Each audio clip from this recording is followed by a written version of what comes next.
Hi, I'm Suneera and I'm a mom of two, a daughter of an immigrant, and an unlikely entrepreneur who went from scaling an idea to $1 billion business. Yes, $1 billion business. Along the way, I learned that less than 2% of female founders ever hit 1 million in revenue, and I became obsessed on a mission to change that. I believe that there is so much gatekeeping in business knowledge, and that we as female entrepreneurs should be learning from other female founders and leaders who have broken the statistics. Since I never went to CEO school, I've had to learn it all the hard way, but you shouldn't have to, because we believe that you deserve to have it all. And honestly, nothing bad happens when women make more money. Grab a seat because class is officially in session. Welcome to CEO School. Hey everyone, welcome to CEO School. I'm your host, Suneera, and today we are going to talk about financial health of your business and why it's important for entrepreneurs to prioritize their financial health.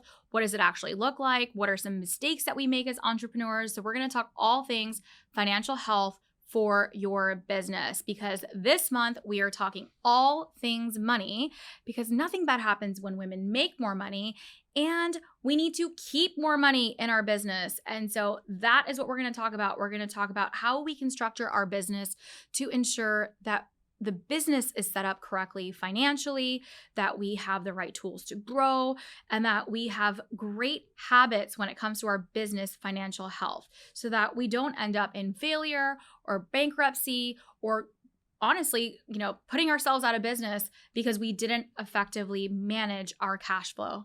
Something that I remember a couple years ago, I used to do this keynote for the universities and like incubators across town, like in Florida. And I had a top 10 slides of like 10 lessons I've learned as an entrepreneur. And this was like, 5 years into my journey. But I had a slide on there, and I've got to actually type it out because I can't more. Okay. CFIMYM. It was literally like, it was like all caps, and it was like lesson number 1. Okay. Was CFIMYM. And that was like it. That's what it said on the slide. And it like always was like caused like this reaction. And it would literally go, the lesson is that cash flow is more important than your mother. Cash flow is more important than your mother. It is the most important thing in your business. And I find so often that female entrepreneurs, women entrepreneurs, we are not thinking about our finances, let alone like in our personal world, but we especially shy away from understanding, not only just understanding our business finances, but really understanding our cash flow, understanding how much cash we need in the business, and really managing cash flow effectively. And so it's such an important lesson that we all need to really master.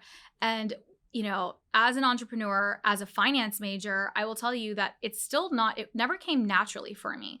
I studied finance in school only because it was like the hardest business major to get. And at that time, like I made decisions literally based on that. I was like, I'm going to go get a business degree. Okay, what's the hardest business degree? I asked my advisor, and he said, oh, finance. And I said, okay, I'll take finance. And I really wanted to do marketing. I ended up getting a second degree in marketing because that's the one I wanted to do.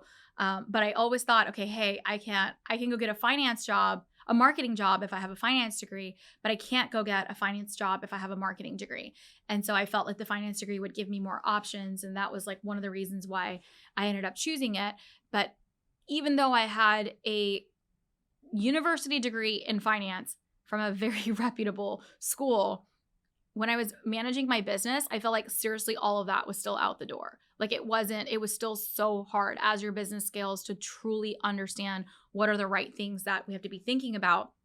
And it's constantly changing. And it's such a world of like, once you become an entrepreneur, so much of your literacy and your journey really comes from experience, right? And it comes from making those mistakes and understanding those mistakes. So hopefully on today's episode, we're going to get really practical on some of the strategies that you can do right away to improve your financial health as a business, how you can prioritize and make cash flow more important than your mother, right? And ensuring that we are thinking about, protecting our business when it comes to downside and emergency fund, how we can utilize debt, and some mistakes that I've seen entrepreneurs make so that we don't make those mistakes. So are you ready? Are you excited? We're going to make this quick and fun and make finances fun again, right? All right, so let's get practical.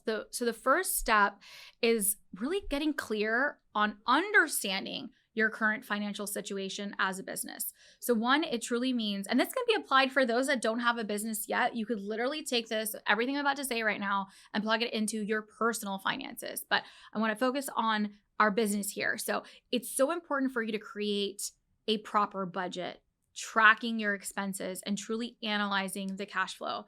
And by doing this, you're going to be able to identify areas where you need to cut costs, where you need to increase revenue, and where you need to really think about cash flow as well. And when you can bring on employees and spend more dollars and investing back in your business when it comes to scaling your business and scaling revenue. And so it's so important for you to get a clear understanding of your finances. And some really basic, like practical things that you need to do is one, make sure that your business, I'm just going to remind everyone to make sure that you have a properly registered business, right? Ensuring that your business is incorporated in the right way, whether that be an LLC or a C Corp, or if you're a not-for-profit, making sure it's in the right categories of a 501(c), whatever the categories need to be, but ensuring that you are legally registered for your business. So often that I find when women are starting their businesses, especially if it's a side hustle, they're putting things on their personal name, and sole proprietor is, and if it can only last for so long. So setting up your business for financial success is also important.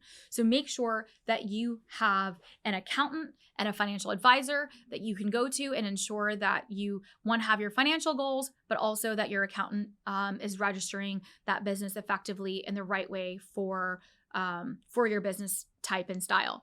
And why this is important is so that you can manage your business expenses correctly in the right structure. So often I've seen that, we're blending business expenses and personal expenses, and that is, one, it's not the right way to do things. Two, you're leaving so much money on the table because there are probably so many business expenses that need to correctly be categorized for your taxes.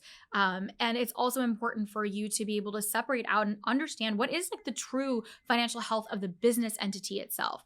And so one, getting a clear setup and framework is super important. Having an accountant is like having the right person on your team, and just making sure that that is set up is really important. And so that you can get have the ground running from day one. And the next thing I would say is important to have the right tools in place too, right? I'm a huge fan of not reinventing the wheel. I have used QuickBooks for all my businesses, and for Stacks up until up until almost a really late stage, until we had to grow into a larger enterprise software. But QuickBooks is such an amazing, easy tool. There are other competitive tools out there like Xero and others, FreshBooks, QuickBooks, whatever you use. I find QuickBooks to be just widely integratable, and just every bookkeeper knows how to use it. And so that's one of the reasons why I've used it for my businesses. But getting your bookkeeping in order is so critical and important. So having the right bookkeeper, and just if this is something that you want to outsource, it's such an easy thing to outsource. However, warning, you still have to understand how your business works, what these transactions are. You should be able to pull your P&L, understand your budget, do your forecast. The bookkeeper is there to support and do the administrative side of it, but that does not take away from you not learning it. And I find that so often women run from it. They're like, well, I have my bookkeeper and they just handle it. How can you make strategic decisions about your business if you truly don't understand the finances of your business? So really making this a priority is so important. Getting the right tools in place. So now that you have your company's properly registered, everything, you have an accountant, you have the bookkeeper, you have the tools, and making sure that everything correctly gets categorized on the right business accounts, right? So it is important for you to make sure that your contractors are getting their 1099. It is important that you actually classify real business expenses on the business card and not business expenses that you think you can write off, right? So have those conversations with your accountant to make sure that you are maximizing, it's important to maximize on a tax standpoint, right? We don't want to just earn all the dollars and then give it all away. It is important for you to have the right structure in place and the right tax strategy in place. But having that accountant to guide you is super, super important, and keeping track of everything is correct. But what is most important, and once you have these things in place, is having the right financial forecast and a right budget.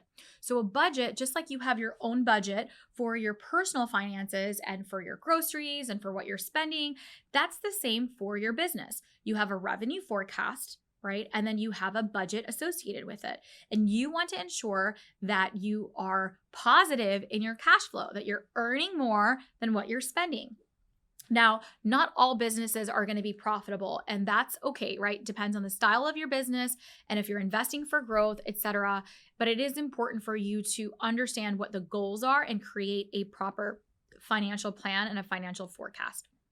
Now, if you don't know how to create a financial forecast, I invite you to come into our CEO School boardroom. We have modules dedicated. We have worksheets. We have templates and like all the resources that you need to come in and plug and play to create your forecast right away. But you can do the research, you can create a forecast, and it is important for you to stick to that forecast. When I create a forecast for the year, that we deem as our annual operating plan for the business, that is literally what I call Bible. Like that is the Bible of the business.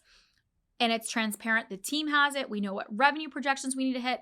And it's not just like you build it and then you stick it in a drawer, right? You are adjusting it based on what's actually happening in your business. Did you actually hit the sales that you had predicted? If you didn't, how are you adjusting? Right? And now that you have, maybe you over exceeded that, how are you taking those dollars and are you investing those back into growth? Do you want to, take it out as distribution, right? So it's so important for you to have a proper budget and a financial forecast that you manage, and for you to have that money date with your bookkeeper every single month. And if it takes weekly until you feel comfortable and getting that grasp on your finances, that's super important. Now, when it comes to cash flow, yesterday I was in a boardroom coaching call and somebody asked me, Suneera, how much cash did you keep in your business? And I was like, that is such a good fucking question. And I hate giving you the answer, but it depends, right? It depends on what your forecast and what your budget and what your goals are. But I would say you want to ensure that you're just like you would in your lifestyle, right? That your financial budget for your business, you have an emergency fund, right? You want to have at least 3 months, I would say, nothing less than a minimum of 3 months of runway for your business in cash in your business bank account.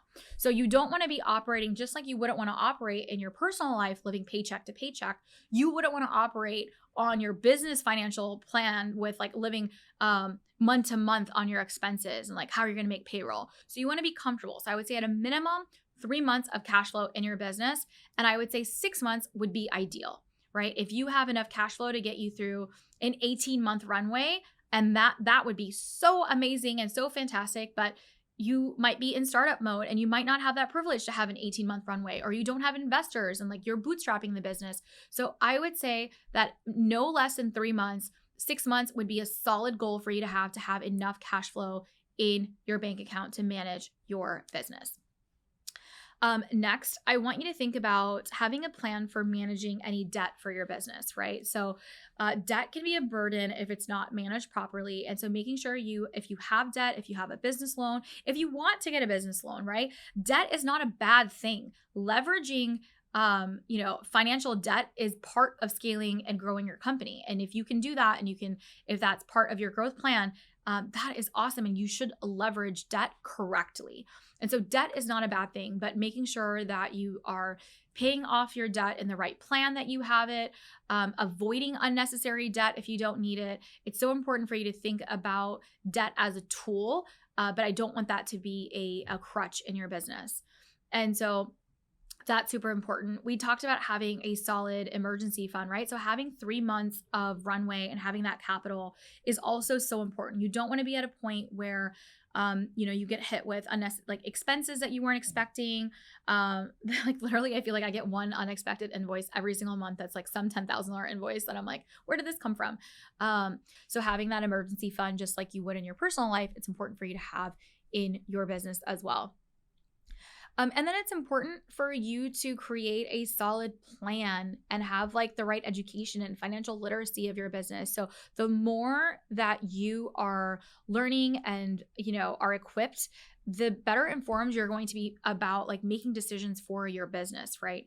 And so I would ensure that you are like you're having the right money dates with your bookkeeper, with your financial advisor, with your accountant, and you are the one that is leading it.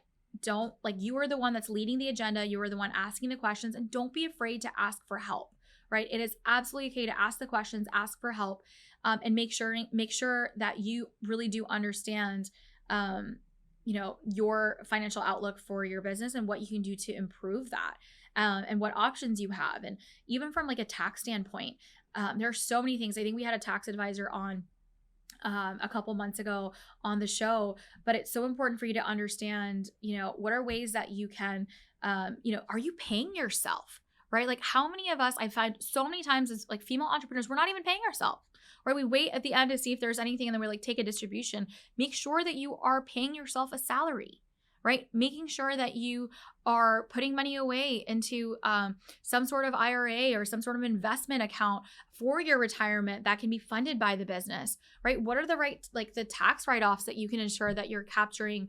for your business as well that you can benefit from. So it's so important for you to make sure, as I mentioned, having the right team around you is critical. But first, it's also important to be able to like invest in your own education and financial literacy, and having that right tool, that comfort level and that confidence in your finances. A mistake that I see entrepreneurs make is like failing to really truly separate business and personal finances. And it's so important for you to have the right things set up, right? So like making sure they're your separate bank accounts, separate credit cards, right? Ensuring that having a right credit card for your business. And it's great. You should be able to rack up amazing points for your, for mileage. Like every time I fly for an event for CEO school, I do it on my CEO school credit card. And I've used my business mileage to purchase my airfare specifically through that credit card. Like there's so many benefits when you separate things out and you just do things properly, right? And then also you want to make sure that it's accurate and correct for like record keeping and bookkeeping. And you're not just waiting on like the umpteenth hour, on April 17th, we need to get ready for taxes. And speaking of taxes, another mistake that I see is not planning for taxes. So as entrepreneurs, we are responsible for paying our own taxes. And it's important to plan ahead and set aside funds for tax payments. And we do that quarterly in our businesses so that we don't have like a giant tax liability at the end of the year or at one time in the year. So it's so important for you to ensure that you are setting those things up and it's not just invoices coming in. You haven't thought about taxes and you're like, oh my God, what do I do? So these are the conversations that I want you to be taking notes today. I want you to, talk to your accountant. And if you don't have a, that financial, advisor, come into the boardroom. We have office hours every single month with our bookkeeper. And, we have experts in our community. And so that you can have those conversations and feel good and secure. And so I'll link, the boardroom in our show notes, and I always welcome you guys to come in, but we literally have office hours for legal, for bookkeeping, for finances, and you can literally come with your questions every single month whenever you want to. There's standing office hours with experts. So make sure that you plan for your tax bill. Also, it's important for you to think about growth, right, in the right way. And so I feel that women, we actually we're not pushing ourselves for higher revenue growth. This last couple of episodes, I've been really talking about focusing on, I'm like tired of the conversation of 6-figure businesses. We are not having a conversation less than a 7-figure business. Here at CEO School, we're going to be 7, 8-figure, 9-figure businesses and beyond. And 7 figures is the damn baseline now. Right? And it's so important for us to focus on revenue growth and investing into our business for revenue growth as well. So one, it's important to be profitable. Profitability is super important, but it's not just about being only profitable. If you have opportunity in your business, if you're running, if you have a program, if you're selling a product, if you're selling this water bottle, right, for $5 and it costs you $1 and you're making $4 in profit, okay, and then you run some ads on it, and your ads are costing you, $2 in the ads, and so it's $3 is your cost, and $3 in total, your cost of your water bottle, and then $2 into the ads, and every time that you pump it in, you get an immediate sale of a water bottle. Would you spend $3 to get $5? I would spend $3 every day to get $5 all day long, right? We do not view our business in that way. So take a look at what is actually working in your business. Can you double down on that? Right? And ads is just one small micro example of that. But what are areas that you can invest in to grow the sales of your business? Are you the only one handling sales conversations? Or could you add something to your sales process? Maybe you could hire somebody to help you out on the business development side. And would that increase your revenue by, yes, it might be a $70,000 hire to hire a salesperson, but is that person going to drive, $300,000 in revenue for you next year? Would you invest $70,000 to get $300,000? I would, right? And you should think about your business as an investment. And sometimes I find that women, we're not thinking about our business as an investment. We're just thinking about it in profit. Now, profitability is important. Profitable growth is important. And I ran a company for a decade that wasn't profitable until its 9th year in business. I'm going to say that again. I ran a company for a decade that wasn't profitable until its 9th year in business, but we were putting every single dollar into the top line for growth. We were a SaaS high growth tech platform, but we had profitable growth. If at any time I wanted to turn off, we weren't just investing for the sake of, it wasn't growth that wasn't calculated. It was calculated growth. And at any time I wanted to become profitable, I could turn the engine off and say, yep, I want to be profitable today, and be profitable.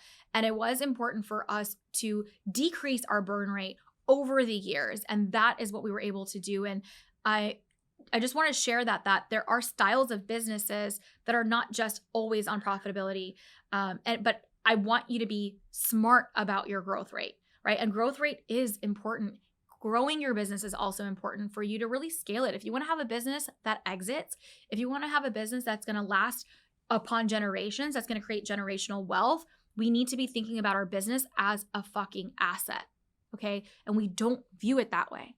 So let's get organized with our financial health for our business and stop making these mistakes. So we've covered a lot of ground on today's episode, but it's so important. So we'll do some a quick recap, but it's so important for us to really just, the most important thing is to have an understanding of the overall finances, to not shy away from it, to take it head on, and to make it as this is part of our jobs as CEOs. That is your job as CEO. And as I mentioned earlier, cash flow is more important than your mother. And sorry, Ma, I love you so much. And of course, your love is different, but for our business, cash flow is more important. And so it's so important to have the right plan. It's so important for you to have the right cash flow in your business. It's so important for you to be able to understand it so you can make strategic moves, hire, invest in your business for growth. It's so important for you to have the right tax planning in place and just have things organized, because when it's organized and you have that plan, you're able to execute upon the plan. And so these are the things that I find all the time that we as women founders, we just got to get a grasp on. And I'm so excited that this entire month we are dedicating to the money mindset and to, managing our finances, managing our wealth, managing our businesses, and doing things right on a bigger level. So I hope you enjoyed today's jam-packed educational episode. If you did, screenshot it, leave us a review, tag us on Instagram. Definitely leave us a review. That's one thing we're asking for right now. That is how we're growing our podcast. And so you can share it with all of the business owners that you know. We want to invite every single woman and marginalized founder to this damn table so that we can have a shot and level the playing field and build giant businesses, right? And create the life of, while having freedom of time, while having freedom of impact, and having that freedom of dollar, because nothing bad happens when women make more money. I hope you enjoyed today's show. I will see you next week at CEO School. Thank you for tuning into today's show. If you loved it, leave us a review. We are so proud to bring you authentic conversations, game changer expert guests, and valuable content on and offline. The best compliment you can give us is by screenshotting today's show and tagging us on Instagram at CEO School and at Suneera Madani. We are obsessed with swag, so don't be surprised if we want to send you some. Thanks for tuning into class today, and remember, nothing bad happens when women make more money.